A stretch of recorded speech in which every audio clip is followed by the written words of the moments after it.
Hi guys, எல்லாருக்கும் வணக்கம் guys. இந்த வீடியோவில் நம்ம என்ன பார்க்க போகிறோன்னா, T20 முதல் T20 பங்களாதேஷ் அணிக்கு ஆப்போசிட்டாக இந்திய அணி எப்படி சொல்கிறது ஈஸியாக வின் பண்ணிட்டாங்கன்னே சொல்லலாம். இந்த நிலையில் பார்த்தீங்கன்னா எங்கள் தோல்விக்கு இதுதான்ப்பா காரணம் அப்படின்னு சொல்லிட்டு பங்களாதேஷ் அணியின் கேப்டன் நஜிமுல் ஹசன் சல்டன் பார்த்தீங்கன்னா பேசியிருக்காப்புல. அது மட்டும் இல்லாமல் ஒரு பிளேயரை குறிப்பிட்டு பேசியிருக்காப்புல. அவர் என்ன பேசினார், ஏது பேசினார் சொல்லிட்டு வீடியோ டீட்டெயில்டாக பார்க்கலாம். அதுக்கு முன்னே நீங்கள் நம்ம சேனலுக்கு புதுசாக வந்திருந்தீங்கன்னா ஒரு சப்ஸ்கிரைப் மட்டும் பண்ணிவிட்டு வாங்க, வீடியோக்குள்ளே போகலாம். ஆமாங்க, போட்டி முடிஞ்சதுக்கப்புறம் பத்திரிகையாளர் சந்திப்பில் என்ன சொன்னாருன்னு கேட்டிங்கன்னா, பங்களாதேஷ் கேப்டன் எங்கள் அணி ஒரு பவர் பிளேயர் நல்ல ஒரு தொடக்கம் கொடுக்கல, அதுதான் முக்கிய காரணம் எங்கள் தோல்விக்கு.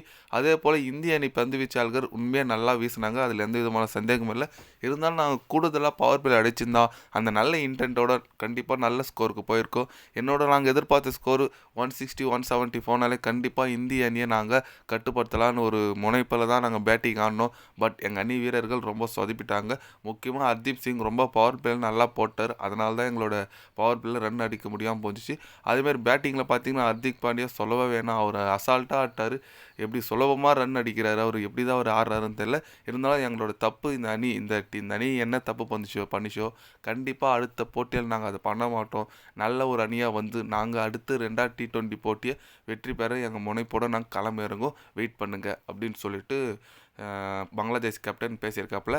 ஓகேங்க, நீங்கள் சொல்கிறது எல்லாம் ஓகே தான், கான்ஃபிடன்ஸ். பட் ஒரு டஃப் கொடுத்து கூட நீங்கள் தோக்கலையே, ரொம்ப ஈஸியாக தோத்துட்டிங்களா, அதுதான் எங்களுக்கு ஒரே பார்வையாக இருக்குது. ஏன்னு கேட்டிங்கன்னா, நீங்கள் சொல்லலாம் நாங்கள் டஃப் கொடுத்து தோற்றுந்தா பரவாயில்ல, ஏதோ முயற்சி பண்ணாங்கப்பா தோத்துட்டாங்கன்னா. ஈஸியாக 12 ஓவர்லேயும் அந்த ரன் அடிச்சு போட்டாங்க. அதுவும் ஹர்திக் பாண்டியா சும்மா ஆடுனுக்கிறாரு, அவர் ஒரு ரிஸ்க் ஷாட்டே இல்லை, அசால்ட்டாக அடிச்சுட்டு பார்த்துனுக்கிறாரு. ஒரு ஈஸியான பேட்டிங் எபிலிட்டியோடு ஆடினாரு நம்ம ஹர்திக் பாண்டியான்னு சொல்லலாம். ஈஸியாக அதுமாரி கொடுக்கும்போது நீங்கள் எப்படி 2வது போட்டி ஜெயிப்பீங்க ஓப்பனாக சொல்கிறீங்கன்னு தெரில. பட் பார்க்கலாம், அதே நாளைக்கு தான் தொடங்க போது, அதே T20 போட்டி பார்க்கலாம் எப்படி ஆடுறீங்கன்னு சொல்லிட்டு.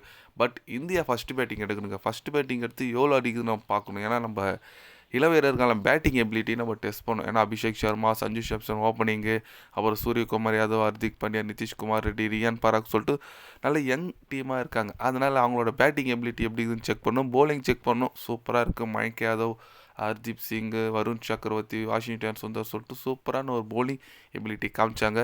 இந்த T20 பேட்டிங் எடுத்து எப்படி அடிக்கிறாங்க, எந்த பேட்ஸ்மேன் என்ன டேலண்ட் இருக்குதுன்னு சொல்லிட்டு நம்ம கண்டிப்பாக பார்க்கணும். நீங்கள் சொல்லுங்கள், இந்த இளம் அணி 2வது T20 வின் பண்ணுமா பண்ணாதா, உங்களோட கருத்து என்னன்னு சொல்லிட்டு கமெண்ட் பண்ணிட்டு போங்க.